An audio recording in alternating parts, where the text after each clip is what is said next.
I woke up sick in a way I couldn't ignore. My head throbbed, my throat felt like sandpaper, and every joint protested when I moved. Still, the first thing I did was reach for my phone. It was 6:08 a.m., and work messages were already piling up. I answered, too out of habit, before stopping myself. In 3 years at the company, I had never taken a sick day. Not once. Sitting up made the room spin. I opened my laptop and drafted a short email to my boss, keeping it careful and polite. I explained I was ill, would be offline for the day, and could respond if something urgent came up. I hesitated before sending it, already anxious about how it would be received. 10 minutes later, my phone rang. He didn't ask how I felt. He asked if I was actually sick or just overwhelmed. He reminded me of deadlines, toned sharp and clipped. When I tried to explain, my voice cracked. He interrupted and said we'd revisit this later, then hung up. By early afternoon, my work email wouldn't load. My calendar disappeared. At 3:41 p.m., a message landed in my personal inbox. It was a termination notice. No meeting. No warning. I read it twice, feverish and shaking, realizing I had just been fired for being sick. I didn't sleep much that night. Every time I drifted off, my mind snapped back to the same thought. It couldn't be real. By morning, the fever had eased, but the shock hadn't. I sat at the kitchen table with my laptop open, staring at the termination email like it might change if I read it enough times. I pulled up the employee handbook I'd saved months earlier. Sick leave. Attendance. Termination procedures. I followed every line with my finger. I hadn't violated anything. I'd even offered to stay available. The realization wasn't comforting. It was infuriating. This hadn't been policy. It had been personal. Around mid-morning, my phone buzzed. A coworker asked if I was okay. I replied with a vague answer. Then another message came in, asking if I could quickly send over a file. Then another, asking where a specific process was documented. I stopped responding. By noon, the messages shifted from casual to frantic. Someone admitted they couldn't access a system I'd built. Another said a deadline was at risk. I watched the panic spread from a distance, my chest tight. That afternoon, I received an email not meant for me anymore. A senior client, copied only me, asking why deliverables were suddenly stalled. I realized then they didn't just fire an employee. They'd removed a load-bearing wall. I stared at the client's email for a long time before closing my laptop. I wasn't obligated to answer. I wasn't even allowed to. Still, years of conditioning made my hands itch to fix it, to smooth things over, to protect a company that had already cut me loose. Instead, I took a walk. The air was cold and sharp, grounding me in a way the apartment couldn't. Halfway down the block, my phone started vibrating again. This time it was coworkers calling, not texting. I let every call go to voicemail. When I got back, curiosity got the better of me. I listened. One message admitted the reporting system had completely failed. Another said leadership was in emergency meetings. Someone whispered that a major client was threatening penalties. The final voicemail made my stomach drop. It was my boss's voice, suddenly calm, almost friendly. He said there had been a misunderstanding and asked me to call him back so we could clear things up. No apology. No explanation. Just an assumption I'd cooperate. I didn't return the call. Instead, I checked my bank account, calculating how long I could survive without income. The number wasn't comforting, but it was enough. That evening, as I was making dinner, there was a knock at my door. I wasn't expecting anyone. I didn't open the door right away. I stood in my kitchen, listening to the knock echo through the apartment, my pulse loud in my ears. When I finally looked through the peephole, my stomach tightened. It was him. My boss. No warning. No call. Just standing there with his coat on, holding his phone like a shield. I cracked the door but didn't invite him in. He smiled like this was a coincidence, like we'd run into each other at a grocery store instead of 2 days after he fired me. He said he was in the neighborhood and thought it would be easier to talk face to face. I noticed how tired he looked. The confidence was gone, replaced by something restless. He told me there had been confusion, that HR had moved too quickly, that he wanted to smooth things over. He didn't say the word fired. He didn't apologize. When I asked why my access had been cut so fast, he dodged the question and started talking about deadlines. I told him I wasn't feeling well and needed to rest. His jaw tightened. He asked if I could just answer a few questions first. I said no. As he stepped back into the hallway, his tone shifted. He reminded me of my responsibilities and said the company was struggling without my input. I closed the door before he finished the sentence.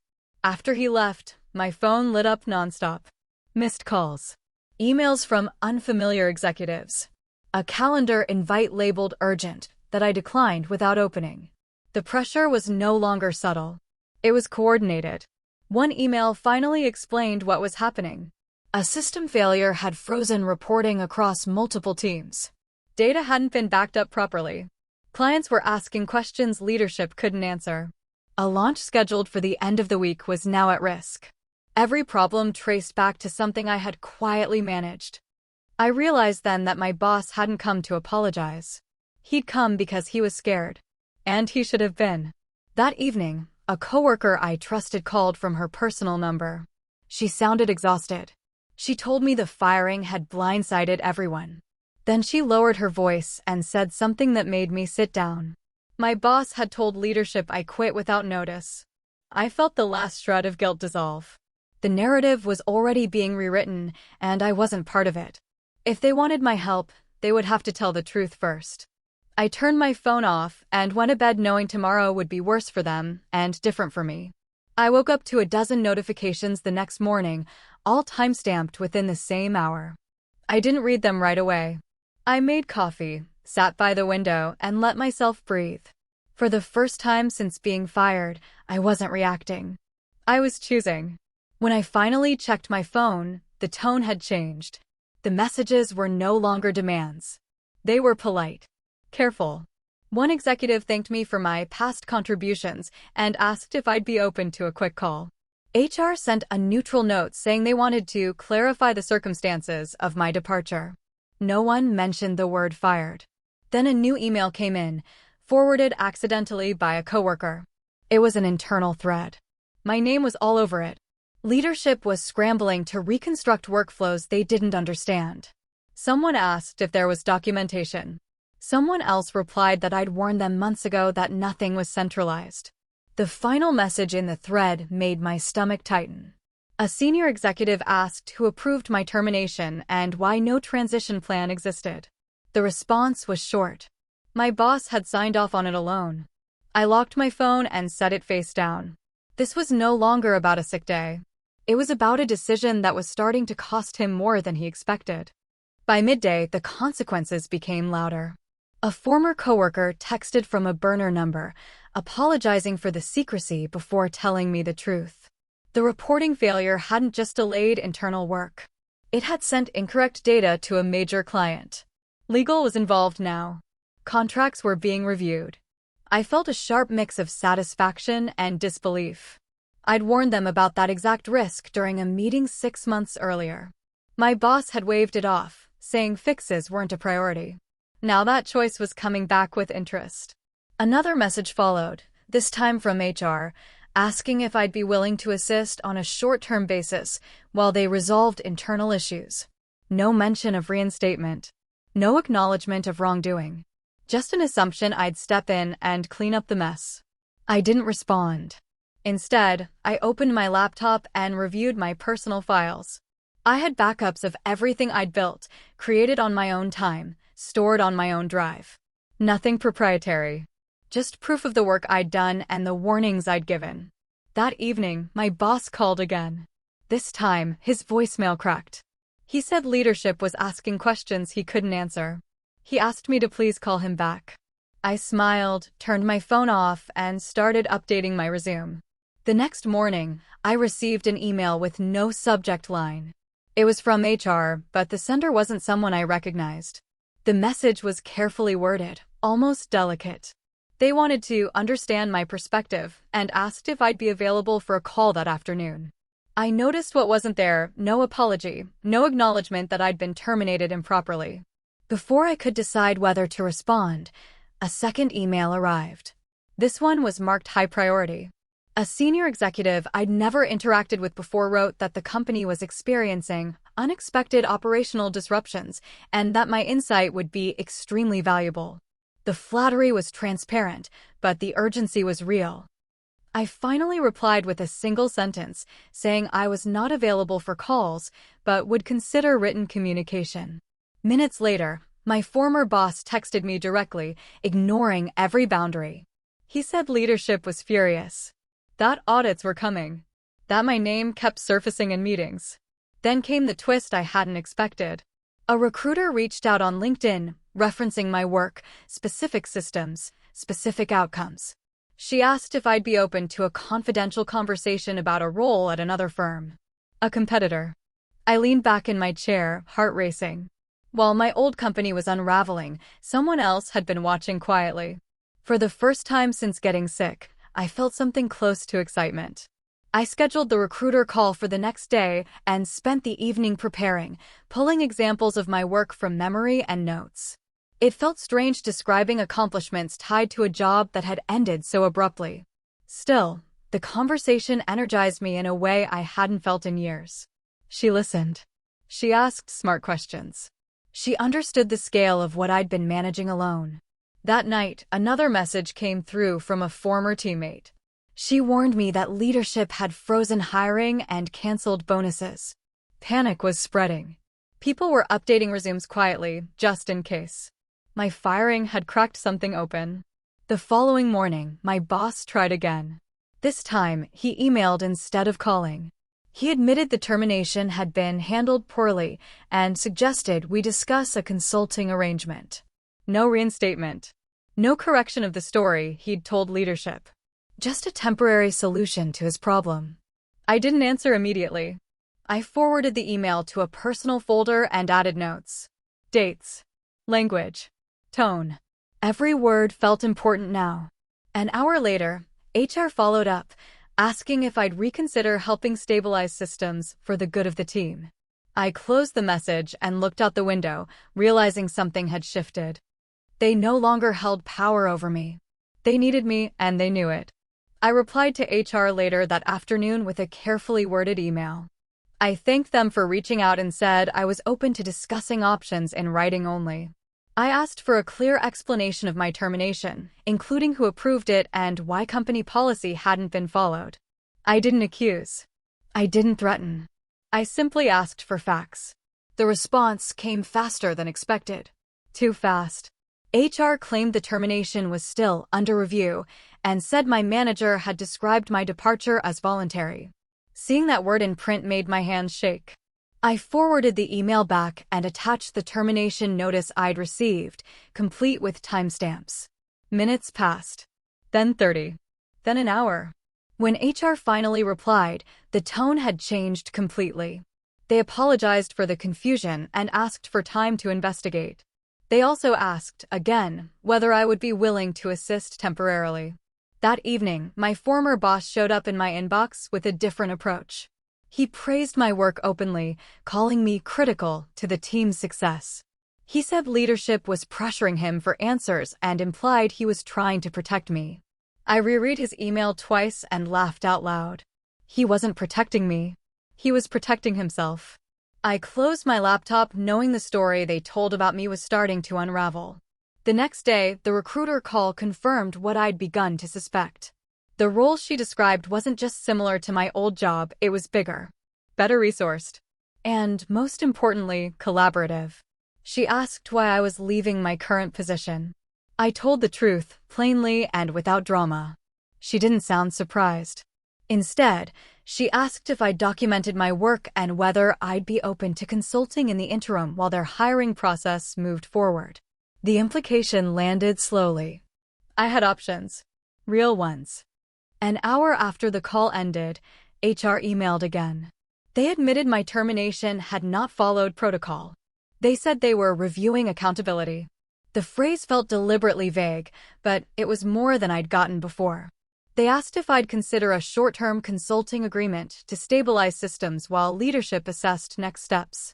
This time, I responded quickly.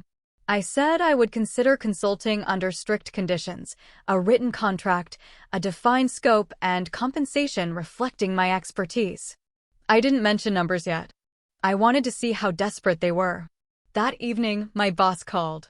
I let it go to voicemail. His message was tight and rushed. He said leadership wanted answers by Monday. I smiled. Monday was still 3 days away. Friday morning brought silence, and it was louder than the chaos that came before it. No calls. No emails. No last-minute pleas. I knew what it meant. Leadership was arguing. Lawyers were involved. Decisions were being weighed carefully now that the consequences were real. Just before noon, a former coworker messaged me from a personal account. She said an internal review had started and that my termination was being scrutinized line by line. My boss had been pulled into back-to-back meetings. His version of events wasn't holding up. She added one more thing before signing off. The client whose data had gone wrong was demanding a formal explanation. Financial penalties were on the table. The company had 48 hours to respond. I opened a document and began outlining what consulting would look like on my terms. Limited hours. No after-hours access. Clear deliverables. I wasn't trying to punish anyone. I was protecting myself. That afternoon, HR finally sent a draft contract. It was short, vague, and wildly underpriced. I didn't negotiate yet. I simply replied that the scope didn't reflect the work required and asked them to revise it. An hour later, my phone rang. It was my boss. I let it go to voicemail, knowing whatever he said next would reveal how much leverage I really had. His voicemail was different from the others. There was no bluster left, no forced calm. He admitted leadership was angry. He admitted the firing had raised serious concerns. Then he said something I hadn't expected at all. He told me they were considering placing him on leave. I sat down slowly, the weight of that sentence settling in. This was no longer just about my job. His career was on the line. The decision he'd made in minutes was now being examined by people far above him. Later that day, HR sent a revised contract. The rate was higher. The scope was clearer. Still incomplete, but moving in the right direction. They asked if I'd be willing to start immediately if terms were finalized. I responded with a counteroffer that doubled the rate and limited my involvement to written deliverables only. No meetings. No calls. No emergency access. I wanted every interaction documented. There was a long pause after I sent it. Then, just before the end of the workday, an email arrived from a senior executive. She thanked me for my patience and said they would agree to my terms.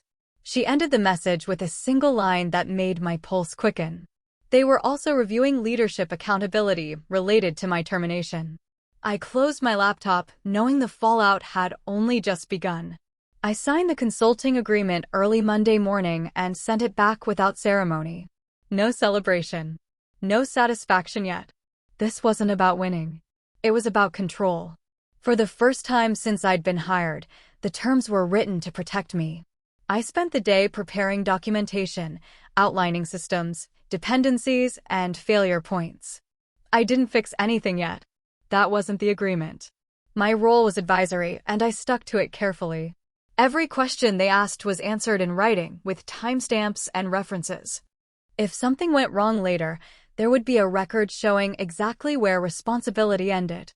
By afternoon, internal chatter leaked through again. My former boss hadn't been seen all day. Meetings were being run by someone else. People were nervous. The company was still bleeding money, and now leadership was realizing how fragile everything had been. Late that evening, the recruiter followed up. The competitor wanted to move quickly. They asked for references and hinted at a formal offer within the week. I felt a flicker of disbelief. Just days earlier, I'd been fired over a sick day. Now 2 companies were negotiating around me. Before bed, I received one last email from HR asking if I'd reconsider returning full-time once things stabilized. I didn't reply. I wasn't going backward. Tuesday brought the first real results of my consulting work. Leadership followed my written recommendations and restored partial functionality. It wasn't perfect, but it stopped the immediate losses. I could tell from the tone of their emails that relief was setting in. That relief didn't extend to my former boss. A coworker told me he'd been officially placed on administrative leave pending the investigation. His access had been restricted. The same thing he'd done to me without hesitation. The symmetry wasn't lost on anyone. That afternoon, the recruiter called with an update. The offer was coming. Salary, title, and team details were already approved. She asked if I'd be willing to start within the month. I said yes without needing to think. An hour later, HR emailed again, this time asking for a call. I declined and asked them to put everything in writing. Minutes later, a senior executive sent a message thanking me for my professionalism during a difficult transition and confirming they would not be pursuing a return-to-work discussion. The subtext was clear. They knew they'd lost me. That night, I updated my resume one final time and saved the new offer details to my calendar. The future felt suddenly solid. I went to sleep knowing the hardest part was over for me. By midweek, the investigation became impossible to ignore. HR sent a formal notice confirming that my termination had been ruled improper. The language was sterile, but the meaning was clear. Someone had overstepped, and it wasn't me. They asked if I wanted a written correction placed in my file. I agreed, knowing it mattered less now than it would have a week ago. Through quiet channels, I learned more. My boss hadn't just fired me impulsively. He'd bypassed required approvals, ignored policy safeguards, and then misrepresented my departure to leadership. Each detail added weight to the case against him. What had started as damage control was becoming accountability. That afternoon, he emailed me directly for the first time since being placed on leave. The message was short and unpolished. He said he was under review and asked if I would be willing to clarify that he hadn't acted with malicious intent. He framed it as a favor, as closure. I didn't respond. Any statement I made could be used to soften consequences he'd earned himself. I wasn't interested in rewriting history again. Instead, I focused on my consulting work, delivering the final documentation ahead of schedule. Leadership thanked me formally and confirmed my contract would end as planned. As I logged off for the day, I realized something quietly profound. I no longer felt angry. Indifference had replaced it. Thursday morning, the offer letter arrived. I read it slowly, line by line, even though I already knew I'd accept. The role was senior, the compensation generous, and the team structure intentional. There were safeguards built in: shared ownership, documented processes, clear boundaries. Everything my last job lacked. I signed it digitally and sent it back before I could overthink it. The relief was immediate and physical, like setting down a weight I'd been carrying for years without noticing. An hour later, HR from my former company reached out one last time. They informed me the internal investigation had concluded and thanked me for my cooperation. They didn't mention my boss by name, but they confirmed leadership changes were being made as a result. The message ended with a reminder that my consulting agreement would conclude the following day. That afternoon, a coworker messaged me privately. She told me my boss had resigned before formal disciplinary action could be announced. Officially, it was mutual. Unofficially, no one believed that. I closed my laptop and took a walk, letting the late afternoon sun warm my face. The situation had resolved faster than I expected, but the impact lingered. For the first time in a long time, I felt secure. Not because someone gave me permission, but because I'd taken it. Friday marked the final day of my consulting agreement. I sent the last deliverable just before noon, attaching documentation so thorough it left no room for confusion or excuses. Leadership replied with a brief acknowledgement and a formal thank you. There was no warmth in it, just relief. I suspected they wanted this chapter closed as quietly as possible. As soon as I logged off, I deleted the remaining company files from my computer. Not out of spite, but clarity. I was done carrying pieces of a place that had already moved on. The act felt symbolic, like locking a door from the outside. That afternoon, another message came in from the recruiter at my new company. She confirmed my start date and asked if I needed anything before onboarding. The contrast between her tone and everything I dealt with the past 2 weeks was striking. Calm, respectful, planned. Later, a former coworker sent me a screenshot of an internal announcement. Leadership changes were being framed as part of a strategic restructuring. My boss's name wasn't mentioned. It was as if he'd never existed. That night, I poured a glass of wine and sat on my couch, finally letting myself relax. The chaos was over. The fallout had settled. Or so I thought. The email arrived just after breakfast the next morning from an address I didn't recognize. It was from legal. Not threatening, not aggressive, measured and precise.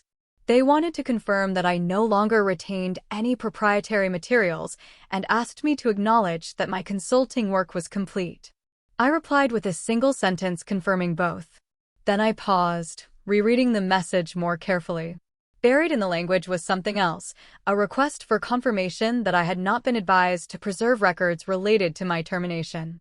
I didn't answer right away. Instead, I forwarded the email to my personal attorney, someone I'd contacted quietly days earlier on a recommendation. He responded within an hour, telling me not to reply yet and asking if I'd kept copies of my termination notice and related correspondence. I had. That afternoon, my attorney called and explained what legal was really doing. They weren't closing a loop. They were bracing for potential exposure, wrongful termination, misrepresentation, retaliation. The company wasn't just restructuring. They were protecting themselves. I hung up the phone, pulse steady, realizing the story still wasn't finished and that I had more leverage than I'd ever known. My attorney advised patience, which turned out to be harder than anything else I'd done so far. I wanted resolution. Instead, I sat with uncertainty while emails moved slowly between legal departments. I reviewed my records carefully, organizing timelines, saving attachments, documenting everything. Not because I planned to act, but because I refused to be unprepared. 2 days later, legal reached out again, this time with clearer intent. They asked whether I would be willing to sign a release acknowledging the consulting engagement resolved all outstanding matters related to my termination. In exchange, they offered a modest settlement and a neutral reference. The offer told me everything. They were worried. Enough to put money on the table. Enough to want silence. I forwarded the proposal to my attorney, who laughed quietly over the phone. He said the amount reflected fear, not fairness. He suggested a counter that included a formal written apology, correction of internal records, and a settlement that acknowledged the disruption they caused. When legal replied, their tone softened further. They agreed to the apology and record correction immediately. The settlement took longer, but eventually they conceded. It wasn't life-changing money, but it was meaningful. It closed the loop on their terms, not mine. I signed the agreement knowing I hadn't forced anything. I'd simply refused to disappear. With the settlement finalized, the story at my former company officially ended. HR sent a final confirmation, thanking me again and wishing me success in future endeavors. It read like a template, but I didn't mind. I was done needing anything from them. I started my new job the following Monday. The onboarding process was methodical, thoughtful, and shared across a team. Documentation existed.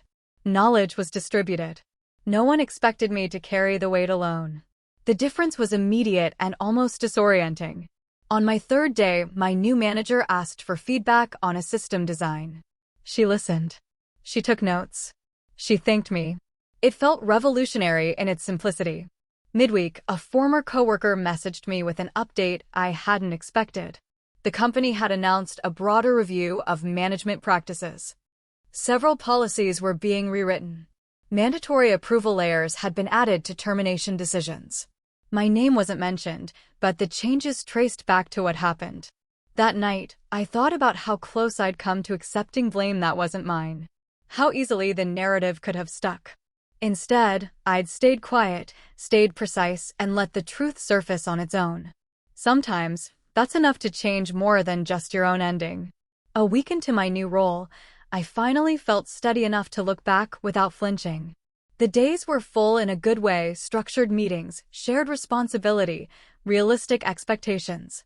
No one praised me for skipping lunch or working sick. No one expected it either. That alone felt like proof I'd made the right choice.